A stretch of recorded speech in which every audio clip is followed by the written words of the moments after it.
Alhamdulillah kembali di Kalam Hati, insya Allah sampai ke hati. Kita masih berada di Masjid Jami Kemang, Jalan Kemang Utara, Jakarta Selatan. Dan tema kita adalah mengelola pajak dengan amanah. Tadi teman hati yang ada di masjid sudah bertanya Ibu kepada Bunda Yati tentang boleh nggak sih sebenarnya pemimpin itu menaikkan pajak dari rakyatnya. Dan bagaimana sebenarnya dalam Islam. Silakan Bunda. Ya baik, terima kasih kepada Ibu yang bertanya dan mewakili juga nih pemirsa Kalam Hati di seluruh penjuru tanah air. Cuman dari tadi karena kita bahas pajak kayak ibu-ibu tegang semuanya. Tiap hari pikiran kita tuh udah kebagi-bagi ya Bu ya, uang belanja, posnya ini gitu ya. Ya makanya ketika kita bicara tentang pajak, ini ada problem ya Bu ya. Jadi kebutuhan pribadi itu menjadi prioritas ya, kebutuhan keluarga segala macam. Tapi ada tuntutan lain, kewajiban sebagai warga negara untuk membayar pajak. Nah maka muncul pertanyaan nih dari seorang ibu ya.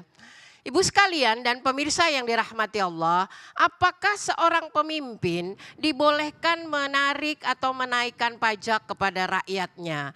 Ketika itu memang boleh, apa standarnya?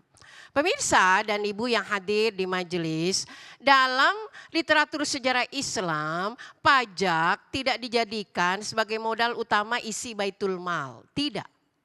Pajak itu hanya diambil dalam kondisi urgen. Jadi ada banyak hal yang bisa diambil dari negara ketika ingin mengisi baitul mal. Nah ketika kita harus misalnya pemimpin terposisikan untuk mengambil pajak dari rakyatnya, maka ada ketentuan ya, syarat dan ketentuan itu berlaku. Yang pertama ada kepastian bahwa apa yang dibayarkan itu seimbang dengan apa yang diterima. Segi kemanfaatannya rakyat itu tahu yang dipungut pajak. Sehingga apa? Jangan sampai pada fungsi yang kedua ini ada maksud dengan pajak itu menyelesaikan satu perkara tetapi memadorotkan perkara yang lain. Nah ini juga yang menjadi kekhawatiran. Karenanya itu apabila memang hukum asal pajak itu tidak ada di dalam Islam, berarti ketentuan-ketentuan berlaku setelahnya itu tetap syarat dengan aturan-aturan yang ketat.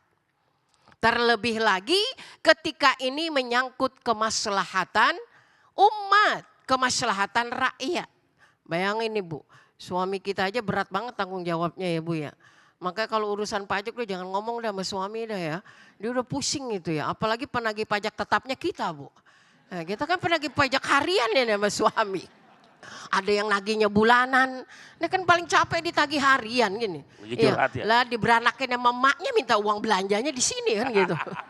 Ibu, maka betapa kerumitan ini selalu ngejelimetkan. Karena itu Rasulullah SAW, para salafus saleh, khulafaur rasyidin, ketika berbicara terkait pajak mereka itu hati-hati sekali Ibu. Meskipun kadang-kadang kita memerlukan dana untuk itu, harus bisa dipastikan yang memberi itu ridha. Yang memberi itu ikhlas. Kenapa? Karena apabila pemberian itu keterpaksaan sama dengan kita mengambil milik orang yang pada dasar hukumnya tidak boleh seseorang itu mengambil milik orang lain. Itu ada aturannya. Karena itu ketetapan-ketetapan yang berlaku yang kita rasakan sampai saat ini balik ke kitanya Bu. Iya, apabila fenomenanya sekarang ini memang ruwet, ngejelimet, penyelewengan amanah segala macam. Udah deh ya pajaknya ditunda dulu deh Pak gitu ya. Apalagi anak-anak mau sekolah kan kayak begitu. Nah akhirnya apa? Numpuk pula kita Bu. Maka muncul kebijakan-kebijakan tuh. Dibebaskan dari denda segala macam gitu ya. Nah kalau kayak gitu kita buruk tuh Bu ya. Ada diskon dan segala macam itu. Itu pola aja sebetulnya Bu. Pola regulasinya.